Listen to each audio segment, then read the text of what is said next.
ڕابووین بۆ چارەسەرکردنە و کێشانە لە ڕێگەی گفتوگۆ و دایلۆگەوە و ئێمە پێمان وایە بەوە کێشەی سیاسی لە کوردستانە و هەنگاویشە بۆ چارەسەرکردنی کێشەکانی خەڵک. دیارە ئاشکرای ئەمڕۆ هەلومەرجی ژیانی خەڵکەوەی کە خاڵێکی تر باسی لێکرا باسی موچە بە تایبەتی و باسی ئەو وەزە سەختەی کە ئەمڕۆ موچە خۆرانی کوردستان پیا تێپەڕن و دواکەوتری موچەکە کاری کردوتە سەر جەمجونگەکانی ژیان لە کوردستانێکێتر لەو خاڵانەوە بووکە باسی لێوە کرا. باس لە ئەوە کرا بەڕاستی ئەمڕۆ هەڵوێستی کورد مەوقفی کورد بەڕاستی بەهێزە لەو ئەحداسانەی بە تایبەتی ئەمڕۆ ڕۆڵی قارەمانانەی پێشمەرگە لە سەنگەرەکانەوە ئێمە ئەمڕۆ بووینەتە سەنگەرێک لە ڕوبەڕووبوونەوەی ئەوانەی کە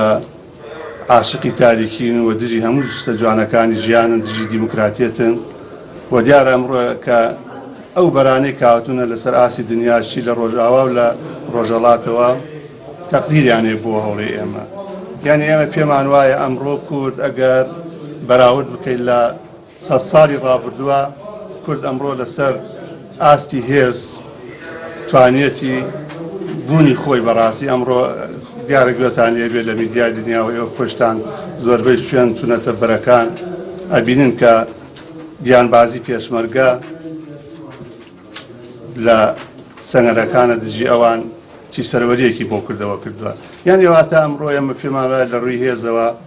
ڕۆڵێکی باشمان هەیە و حتا کوردستان ئەمڕۆگە لە ڕووی ئابووریشەوە سێریکەی بەڕاستی زەمینەی ئەوەی تایە کە دنیا هاو بەرژەوەند بێ لەگەڵمانە لەم وەزە. لە ڕووی سیاسیشەوە ئەمڕۆ ئەبینن بەدەیان نوێنەر و قۆنسڵیاتی دنیا لە کوردستانە. یعنی ئەگەر لە ڕووی ئێمە پێمان وایە هەوڵلامان لە ڕووی بابەتیوە سێریکەی ئەمڕۆ کێشەی کورد بە ئەگەر جەنگی جیهانی یەکەم و ڕابردوو سەریکە ئەمڕۆ ئێمە لە ڕووی مۆزوعیەوەمان بەڵام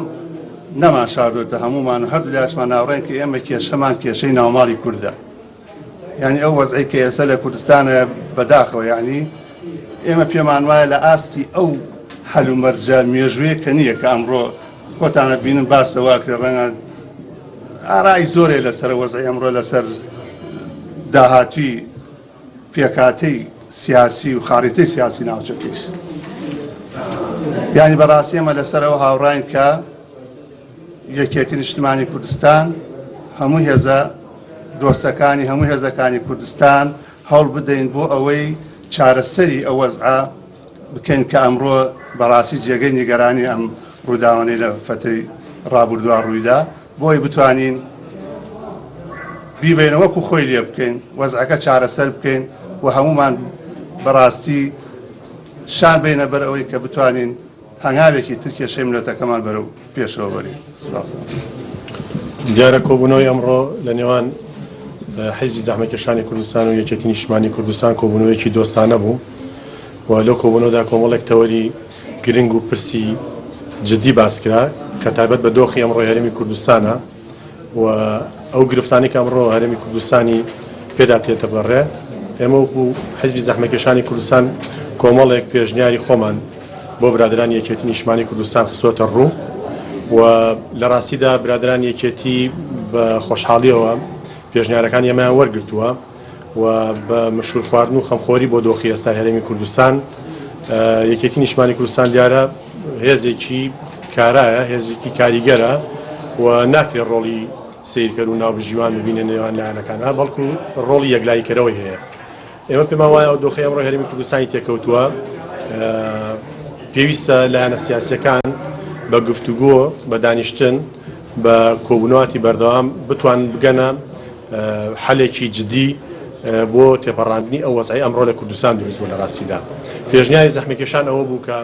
ئەگەر بکرێت لایەنە سیاسیەکان کۆبوونەوە بکەن و بتوانن ئەو دۆخەی کە ئێستا هەیە